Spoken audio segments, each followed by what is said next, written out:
آیات مباهله آیات مباهله یو داسې آیات دی چې د عیسایانو چې د نجران کوم عیسایانو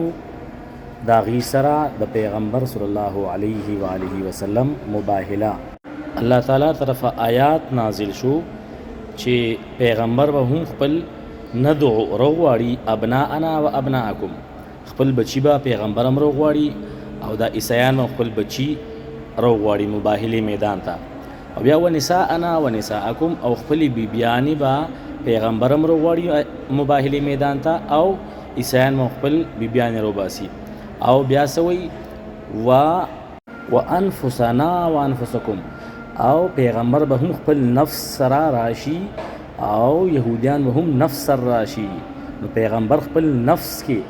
نفس رسول علی ګرځولو انفسنا کې ځان سره علی بوتلو علی نفس رسول ګرځیدو او مباهله ته بوتلو یو صحابي هم پیغمبر علیه السلام مباهله کې بونتلو او نفس کې څوک راغ تمام مفسرین لیکلي چې انفسنا نفس د نبی کې څوک شامل شو علی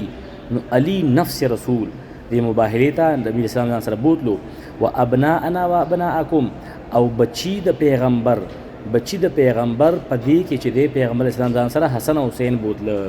او و نساءنا و نساءکم او بیبیانی د کور زنانا نساء د پیغمبر د کور کې فاطمه الزهرا بودلا نور بیبیانی پیغمبر اسلام بونتلی نو فاطمه الزهرا د تمام بیبیانو د پیغمبر اسلام ته نږدې زیاته نږدې او افضل او قریب ثابت شو